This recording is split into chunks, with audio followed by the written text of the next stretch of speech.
robotics is going to be the next major sector here in Korea. This is a great opportunity, great future for Korea to invest in AI. Those words are from Jensen Huang, CEO of NVIDIA, speaking in Seoul in June 2026.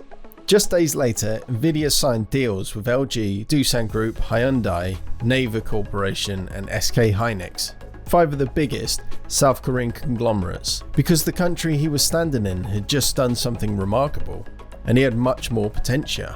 The South Korean stock markets, the KOSPI, had already surged 93% in 2026, the best performing major index on the planet. So much so that it had dethroned India, often considered as the world's fastest growing major economy and the 6th largest, right off the stock market cap when it crossed $5 trillion. SK Hynix, the memory chip company, crossed $1 trillion valuation.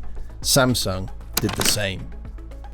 2 companies, 1 country, both in the $1 trillion club at the same time, and primary drivers of its stock market cap. So the question isn't whether South Korea is having a moment, it clearly is. The question is this moment permanent, and how right is Jensen Huang? This is the story of why a country of 52 million people is sitting at the absolute center of the global AI gold rush, and whether Jensen Huang just confirmed that the $1 trillion opportunity is only getting started. Let's start with the chip at the center of everything. High bandwidth memory, HBM. If you've never heard of it, here's why it matters.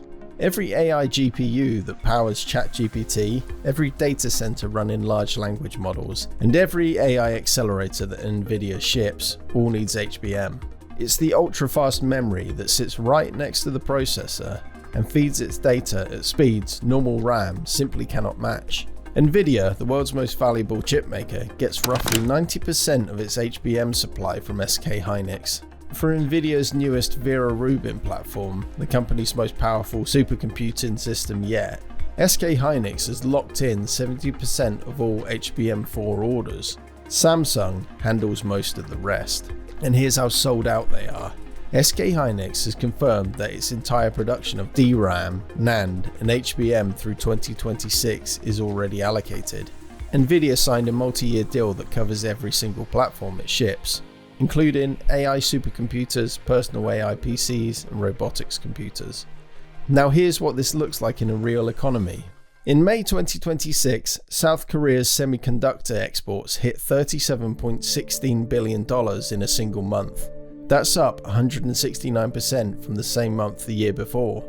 The price of DDR5 memory chips, the standard powering AI servers, jumped 682% in 1 year, from $4.80 to $37.50. The OECD gave South Korea the largest growth forecast upgrade of any G20 country in 2026. The Bank of Korea said semiconductors alone would add 0.7 percentage points to GDP. But here's the risk hiding in these numbers. Strip semiconductors out of the equation, and South Korea exports growth collapses to just 1.7%. Autos, steel, and refining are all struggling. Economists have a name for this: one-legged growth, and it is the central vulnerability in this story. This is exactly why Jensen Huang's 4-day Seoul visit in June 2026 was about so much more than just memory chips. NVIDIA announced that over 250,000 NVIDIA GPUs are headed to South Korea, spread across sovereign clouds, AI factories, and research infrastructure. SK Telecom is building gigawatt-scale AI cloud, one of the largest sovereign AI infrastructure projects in Asia. The first AI factories come online in 2027. NAVER, South Korea's biggest internet company, is expanding its sovereign AI infrastructure starting at 55 megawatts, scaling to gigawatt level using NVIDIA's DSX platform. Hyundai Motor Group is building an AI factory with 50,000 NVIDIA Blackwell GPUs, and is in final talks to co-invest with NVIDIA in the Semiconductor project, a $9 trillion one development combining an AI data center with a robotics manufacturing plant capable of producing 30,000 robots a year. LG Group is co-developing humanoid robots with NVIDIA's Isaac Group AI Brain. Doosan Group, which makes materials used inside of NVIDIA's Blackwell chips, is expanding into physical AI and industrial robotics.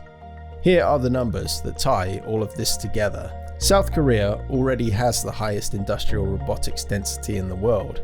1,220 robots per 10,000 manufacturing workers, more than 6 times the global average. NVIDIA isn't just selling chips to Korea, it's connecting Korea's physical manufacturing infrastructure to the AI layer, turning it into what Jensen Huang calls the physical AI capital of the world. But there's a risk the market is already pricing in. On June 5th, 2026, after Broadcom's earning guidance fell short of the most extreme expectations, the KOSPI triggered a circuit breaker. SK Hynix fell nearly 10% in a single session. Samsung dropped more than 6%. Memory chips have always been cyclical. Boom bust, repeat. The higher the spike, the steeper the fall can be. Investors who were here for the last cycle know exactly what that looks like. So what separates this cycle from the last one? The answer is the breadth of NVIDIA's bet on Korea. It's not just memory, it's sovereign AI infrastructure, robotics, physical AI, humanoids and data centers. If even half of these partnerships execute, the Korean economy looks structurally different in 5 years. So where does this leave South Korea? The short answer is, in the best strategic position it has ever been in. At the intersection of AI memory, AI infrastructure and physical robotics, with the world's most powerful chip company as its core partner. But the $1 trillion opportunity is not guaranteed. It has to be earned by diversifying beyond memory, by building the robotics and physical AI ecosystem Jensen Huang is pointing at, and by making sure that when the memory cycle eventually turns, there's enough of the rest of the building left standing. South Korea has built the foundation of the AI economy. The question now is whether it builds everything on top of it.